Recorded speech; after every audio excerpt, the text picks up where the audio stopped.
Hello friends, इस video में हम लोग कुछ छोटे छोटे कॉन्सेप्ट सीखेंगे। रदरफोर्ड ने ये कहा था कि size of the nucleus is of the order of 10 raise to the power minus 15 metre to 10 raise to the power minus 14 metre and that of an atom is of the order of 10 raise to the power minus 10 metre. लेकिन nucleus actually कितने size का होता है, इस पर और भी scientist लोगों ने हमें तरीके दिए हैं, जिसमें दो आपको पढ़ना है। सबसे पहला जो दिया गया उस मेथड का नाम है डिस्टेंस ऑफ क्लोजेस्ट अप्रोच। क्या नाम है उसका? डिस्टेंस ऑफ क्लोजेस्ट अप्रोच लिखा जाए।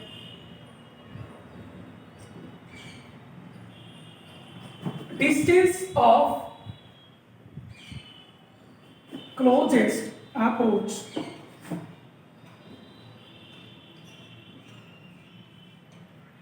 क्या कहा जाता है इसको?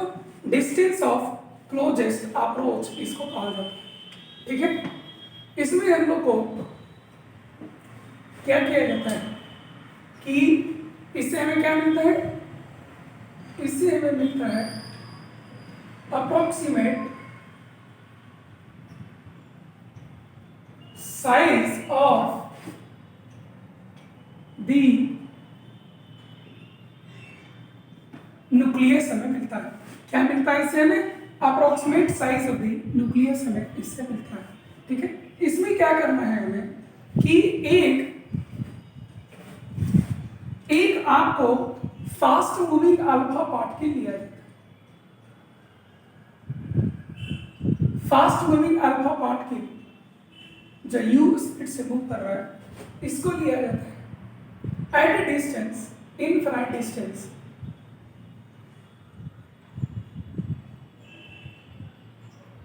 from a heavy nucleus। Heavy nucleus है ये हैवी न्यूक्लियस आपको फिक्स्ड होता है।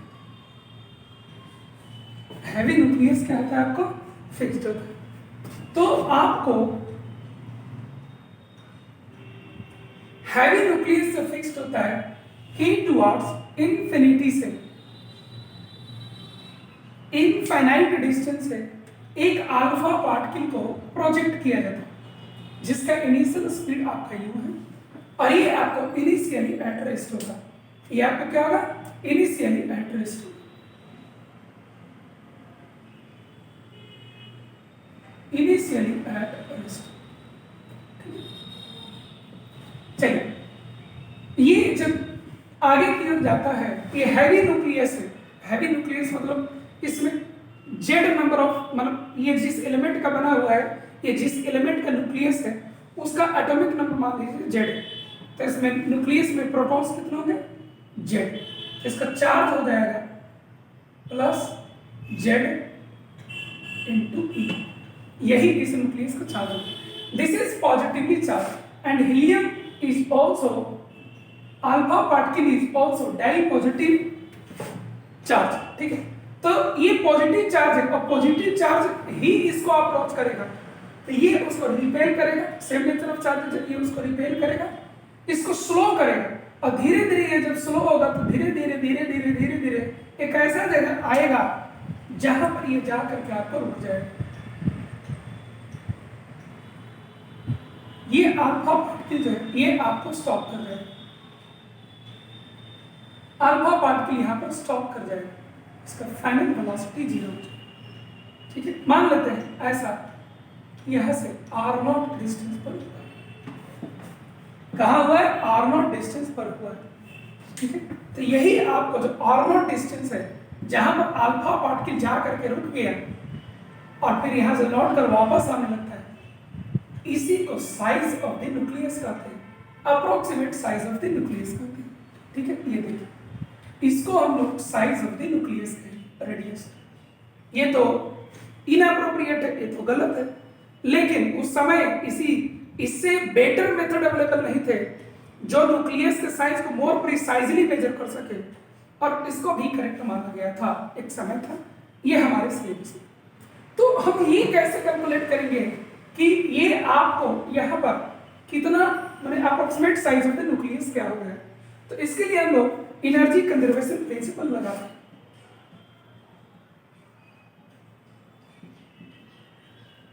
applying energy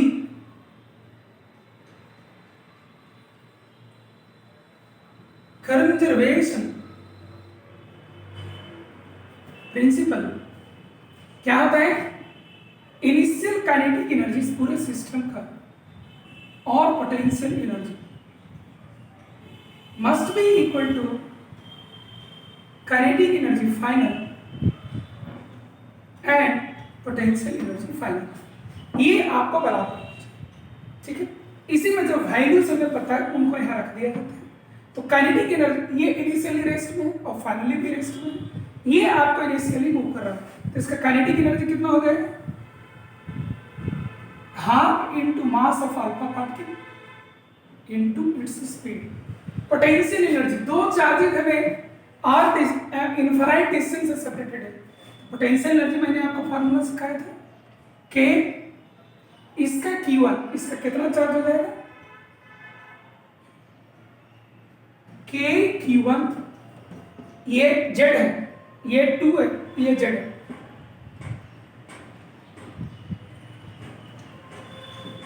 के Q1 Q2 भाई पावर इनिशियली ये कितना है?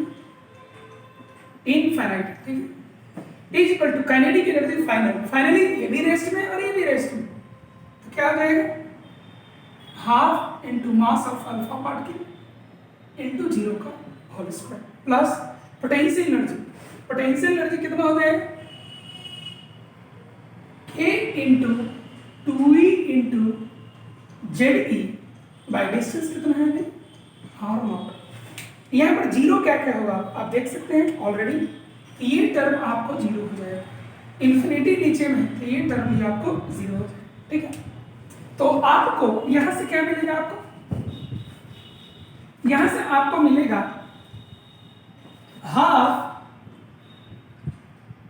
mu square is equal to 2 k ZE square 2 k ZE square by R naught. Here we can calculate the value of R naught, which is the approximate size of the nucleus.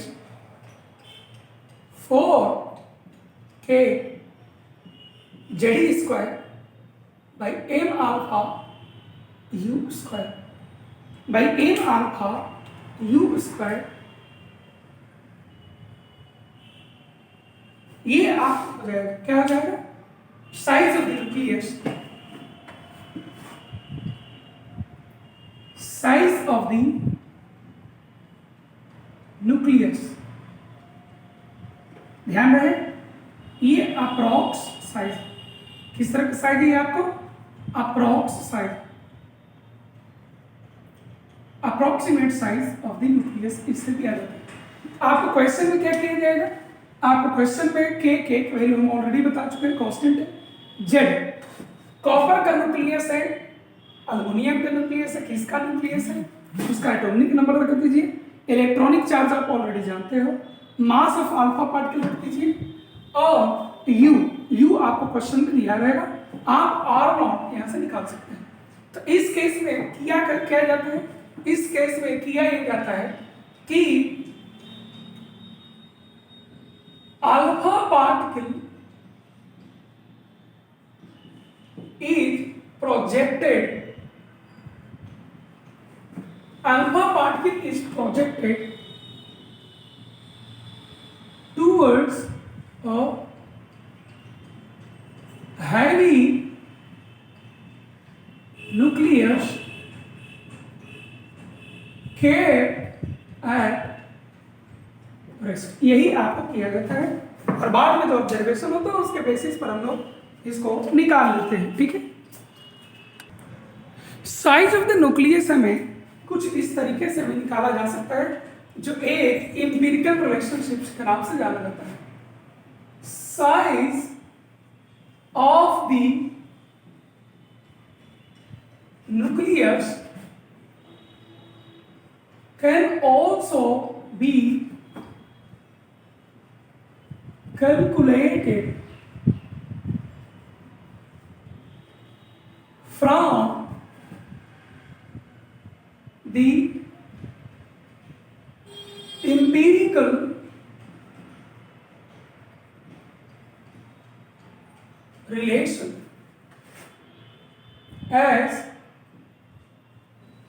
given below. R is equal to R naught a raised to the power 1 by 3. R is equal to R naught a raised to the power 1 by 3. जहां पर R क्या है? R आपको size of the nucleus या radius of the nucleus.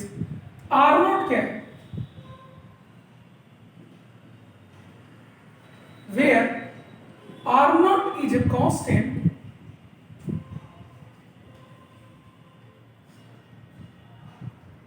ranging from 1.1 10 raised to the power minus 30 to 1.44 10 raised to the power minus 30 centimetre. ठीक है, अगर ये मेंशन नहीं किया हुआ है, if not given take it 1.33 10 raised to the power minus 30 centimetre. तो ये सेंटीमीटर में है, तो इसका आंसर भी सेंटीमीटर में आएगा। ठीक है, तो ये आपको जवाब किस में आएगा? आपको सेंटीमीटर में आएगा। ए क्या है? A is the mass number of the element.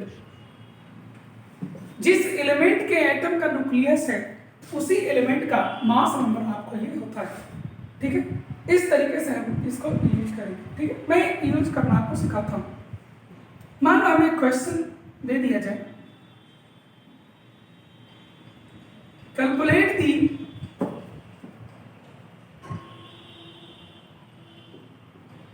Size of the nucleus of aluminium atom. मान लो ये हमें दे दिया जाए, तो हम क्या करेंगे? इसको फॉर्मूला का यूज करेंगे। R is equal to R not.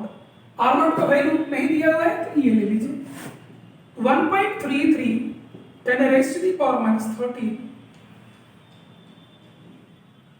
into A mass number. तो मास नंबर एल्युमिनियम का कितना होता है? 27 raised to the power 1/3। तो ये आपको कितना हो जाएगा? 1.33 10 raised to the power minus 13 centimetre into 27 का क्यूब रूट कितना होता है? 3 होता है। ये आपको अप्रोक्सीमेटली 4/3 भी होता है। ये 3 और 3 कैंसिल हो जाएगा, आपको आ जाएगा 4 into 10 raised to the power minus 30 centimetre. तो यहाँ से हमें ये अप्रोक्सीमेट आइडिया तो ये मिल गया ना कि न्यूक्लियस जो एल्युमिनियम का होता है उसका अप्रोक्सीमेट साइज कितना होता है, यहाँ से भी हम निकाल सकते हैं। इसके बाद हमें कुछ और इम्पोर्टेंट टर्म्स सीखने हैं जो आइटम से रिलेटेड है। ठीक है, जैसे कि सबसे पहले आपको आता है आइसोटोप। ये सब टर्म्स आप शायद पहले से जानते हैं। आइसोटोप, आइसोटोप्स कहा जाता है कि atoms of same element having different mass number. तो एक ही एलिमेंट के एटम है तो ऑब्वियसली एटॉमिक नंबर तो उनका सेम होगा, लेकिन डिफरेंट मास नंबर है।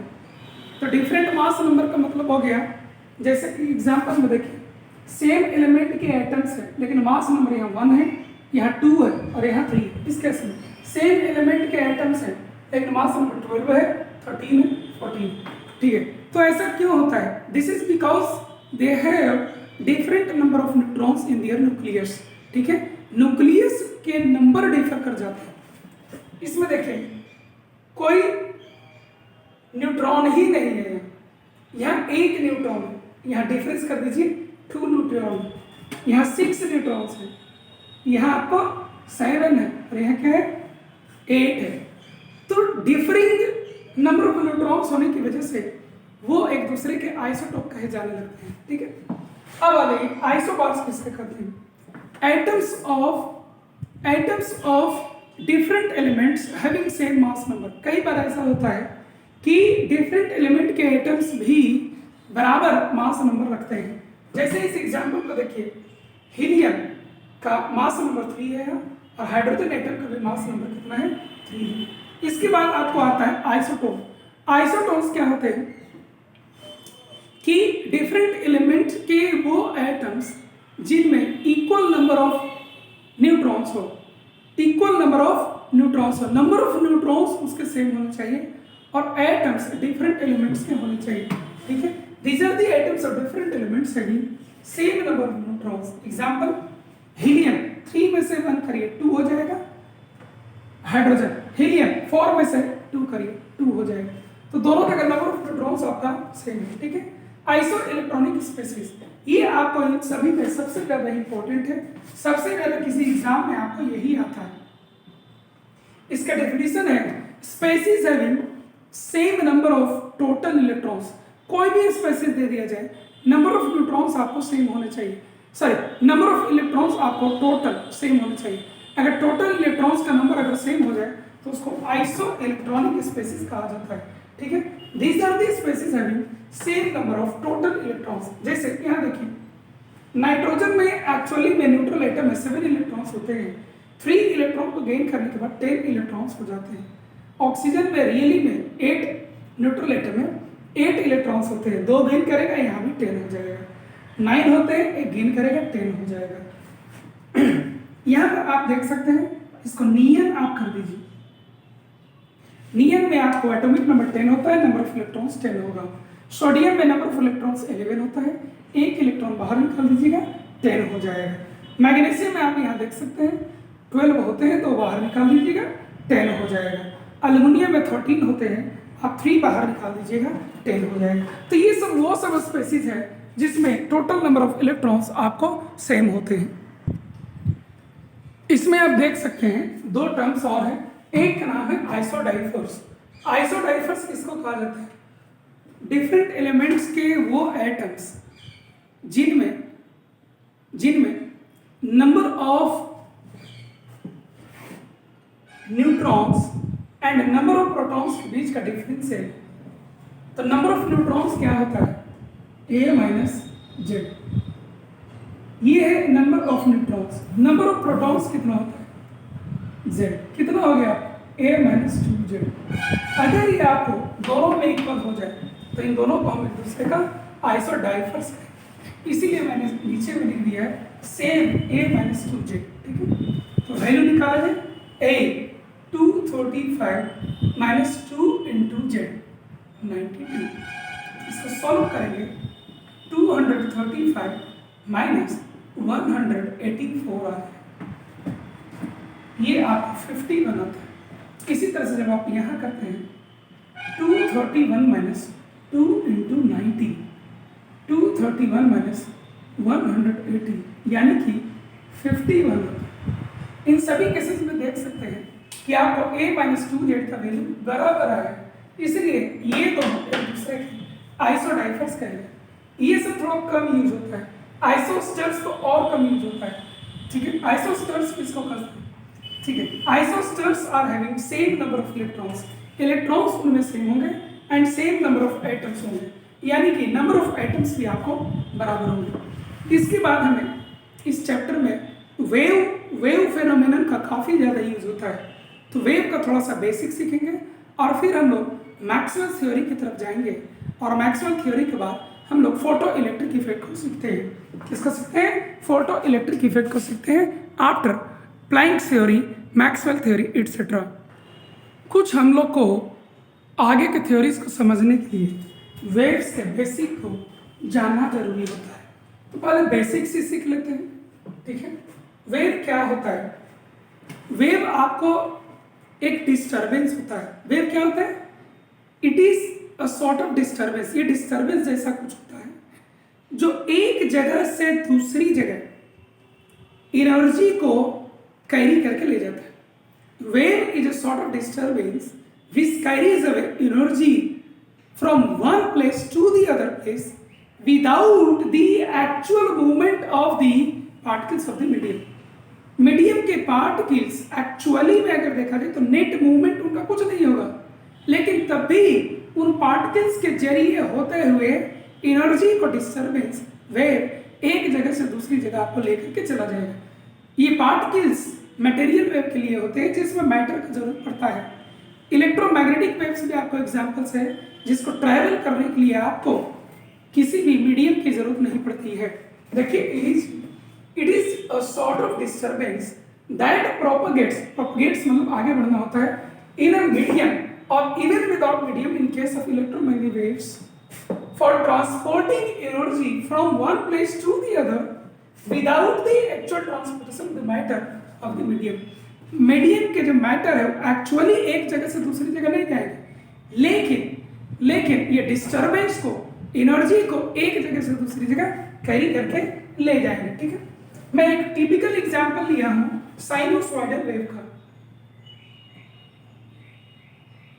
An example of sinusoidal wave. ठीक है, ये क्या होता है? Following the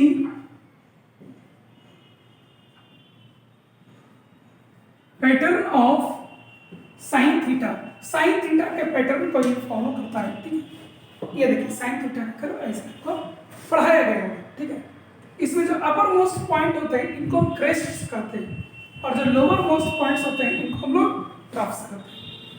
यहाँ पर आपको कई टर्म्स आपको सीखने हैं जिसको मैं वन बाय वन एक्सप्लेन करता हूँ। सबसे पहले आपको है कि वेव स्पीड क्या होता है। तो आप देख सकते हैं कि ये डिस्टर्बेंस यहाँ से चलकर आगे की ओर मूव करता है।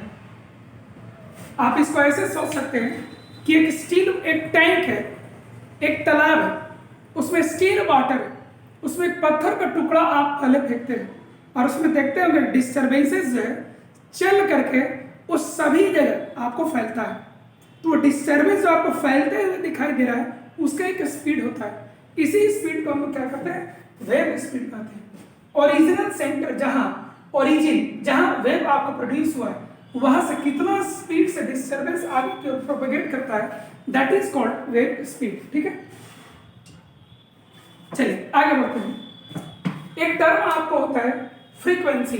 फ्रीक्वेंसी किसको कहा जाता है? फ्रीक्वेंसी कहा जाता है कि एक सेकंड में कितना कंप्लीट वेव किसी पॉइंट को क्रॉस कर जाता है। ठीक है, the number of complete cycles जिसे यहां से लेकर यहां तक एक साइकिल होगी। Number of complete cycles which crosses a point in 1 second is called its frequency. ठीक है, इसके बाद एक टर्म आपको आता है wavelength, that is denoted by lambda. तो वेवलेंथ आपको क्या होता है? दो कंसेक्यूटिव क्रेस्ट और ट्रफ्स। ये देखिए दो कंसेक्यूटिव क्रेस्ट ये और दो कंसेक्यूटिव ट्रफ ये, दो कंसेक्यूटिव क्रेस्ट या दो कंसेक्यूटिव ट्रफ के बीच के डिस्टेंस को हम लोग वेवलेंथ कहते हैं। एक और आपका टर्म होता है वेव नंबर। वेव नंबर कहा जाता है कि यूनिट लेंथ में, जैसे इसको देखिए इतने लेंथ में एक कंप्लीट वेव है और इतना लेंथ लेंगे तो दो कंप्लीट वेव होगा। इसी तरह से यूनिट लेंथ अगर लेंगे तो उसमें कितने कंप्लीट वेव लाई करेंगे, इसी को हम लोग वेव नंबर कहते हैं। क्या कहते हैं इसको? वेव नंबर कहते हैं। एक और होता है आपको टाइम पीरियड। टाइम पीरियड आपको कहा जाता है कि वेव जब आगे की ओर ट्रैवल करता है तो एक वेवलेंथ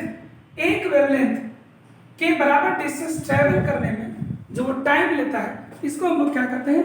वेवलेंथ कहते हैं। मैं इन सब का 1 by 1 डिफिनीशन भी आपको ले रहा हूं जिसको आप नोट कर लेंगे बढ़िया से। ठीक है, तो वेव से रिलेटेड जो सबसे पहला टर्म आपका आता है वो है आपको वेवलेंथ। ठीक है, वेवलेंथ हम लोग किसको कहते हैं? तो मैंने आपको बताया था कि it is the distance between, ये देखिए it is the distance between two consecutive crest और टू कंसेक्यूटिव ट्रफ। ठीक है, it is the distance between two consecutive crest और ट्रफ्स, ये हम ऑलरेडी पहले से जानते हैं। It is the linear distance travelled bye a wave in one complete oscillation. One complete oscillation कहां से कहां तक होगा? तो यहां से लेकर यहां तक या यहां से लेकर यहां तक या यहां से लेकर यहां तक, वन कंप्लीट ऑसिलेशन। तो ये जब आपको आगे की ओर चलता है तो ये पूरा वेव आगे जाने में, एक कंप्लीट वेव साइकिल आगे जाने में, ठीक, जब टाइम लेता है, ठीक ठीक है। एक कंप्लीट वेव को आगे जाने में जो आपको जो डिस्टेंस ट्रेवल्ड होता है दैट इज कॉल्ड वेवलेंथ, ठीक है। इसको लैम्डा से हम लोग डिनोट करते हैं। किससे डिनोट करते हैं? लैम्डा से। इसका मोस्ट कॉमनली यूज्ड यूनिट है, यूनिट इसका देखें तो मीटर बहुत अच्छा यूज होता है। इसमें एंगस्ट्रम भी यूज होता है, पिकोमीटर भी यूज होता है और नैनोमीटर भी आपका यूज होता है, ठीक है। एंगस्ट्रम भी यूज होता है, पिकोमीटर भी यूज होता है एंड नैनोमीटर भी आपका यूज होता है। मैं आपको बता दूं 1 एंगस्ट्रम 10⁻⁻10 मीटर होता है, 1 पिकोमीटर 10⁻⁻12 मीटर होता है एंड 1 नैनोमीटर 10⁻⁹ मीटर होता है, ठीक है। तो ये सब आप ध्यान रखिएगा। अब आगे जो फिजिकल इसमें हम पढ़ते रहेंगे तो कैलकुलेशंस यहाँ बहुत आएंगे, तो ये सब आपको हर समय यूज होते रहेगा, ठीक है। इसके बाद हम लोग टाइम पीरियड सीखते हैं। टाइम पीरियड में आपको ऑलरेडी बता चुका हूँ, it is the time taken by a wave to complete one oscillation. Wave को कंप्लीट, एक ऑसिलेशन को कंप्लीट करने के लिए जो टाइम लगता है उसको हम लोग क्या कहते हैं? टाइम पीरियड कहते हैं। It is also denoted by capital T, ठीक है। इसको इस तरह से भी डिफाइन कर सकते हैं, it is the time taken by the wave to cover distance equal to wavelength. इस वेवलेंथ के बराबर डिस्टेंस ट्रैवल करने में जो टाइम लगेगा, ये कहिए एक वेव को आगे जाने में, बढ़ने में जो टाइम लगेगा किसी पॉइंट से, इसी को हम लोग क्या कहते हैं? टाइम पीरियड कहते हैं। इसके बाद आपको आता है एम्पलीट्यूड। एम्पलीट्यूड आप देख सकते हैं, ये आपका मीन लेवल होता है। इस मीन लेवल से कितना ऊपर क्रेस्ट है आपका या कितना नीचे आपको ट्रफ है, इसी को हम लोग एम्पलीट्यूड कहते हैं। It is the maximum height of the crest और maximum depth of the trough from the mean level, ठीक है। तो यूनिट तो सब जगह वैसे ही इस चैप्टर में यूज होता है, एंगस्ट्रॉम, नैनोमीटर और पिकोमीटर फॉर्म्स में ये सब यूज होता है। आप देख सकते हैं एक और टर्म हम लोग को बाकी है जिसका नाम है frequency.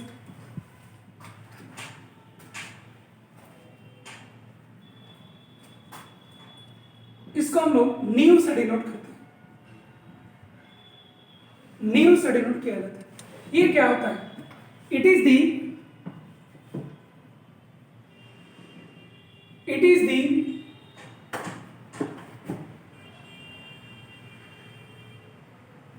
number of wave cycles, number of complete waves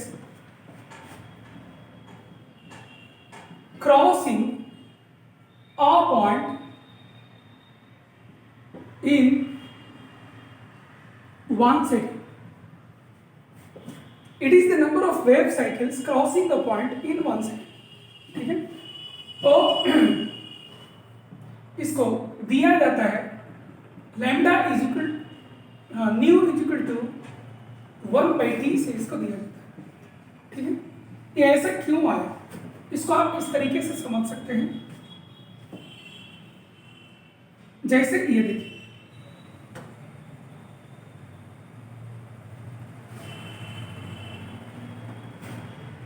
यहां से लेकर इस पॉइंट पर हमें देखना है,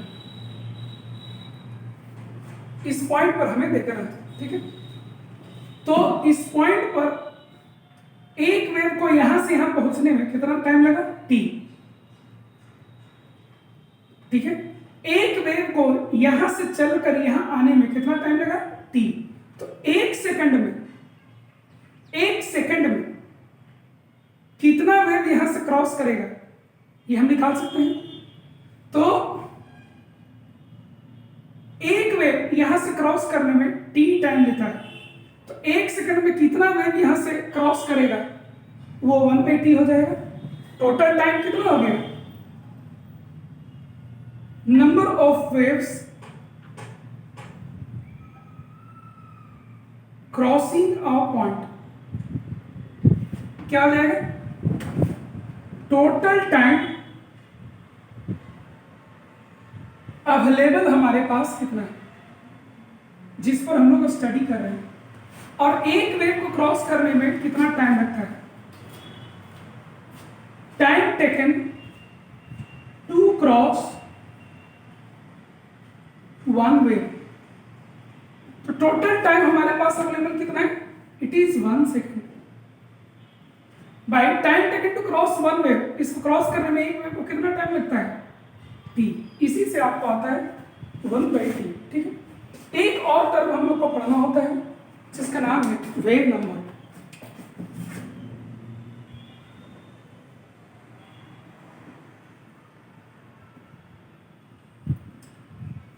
इसको न्यू बार से डिनोट करते हैं। ये क्या होता है? लिखते हैं डेफिनेशन, डायग्राम पहले देखते हैं। ये यूनिट लेंथ है। इस यूनिट लेंथ में कितने वेव्स हैं? ठीक है। इस यूनिट लेंथ में कितने वेव्स हैं? देख लीजिए, यहां से यहां तक एक वेव है, यहां से यहां तक दूसरा वेव है, और यहां से यहां तक तीसरा। टोटल कितना वेव्स हुआ? 3। तो किसी यूनिट लेंथ में, मान लीजिए ये आपका क्या है? Unit length. तो यूनिट लेंथ में आपको कितना वेव होता है, इसी को वेव नंबर कहा जाता है। तो इसका डिफिनीशन हो जाएगा, it is the number of waves present in a unit length. जैसे इसको अगर हम देखने जाएं तो एक वेव नंबर लैम्डा है, वेवलेंथ एक का लैम्डा है। तो ऐसे ऐसे आपको कितने आ जाएंगे? तो total distance by distance taken by one wave, total है 1, और ये किसके बराबर हो जाएगा? 3 लैम्डा का बराबर हो जाएगा। ठीक है। ये किसके यूनिट लेंथ किसके बराबर हो जाएगा? तो यहां पर लिख सकते हैं unit length is equal to 3 into lambda.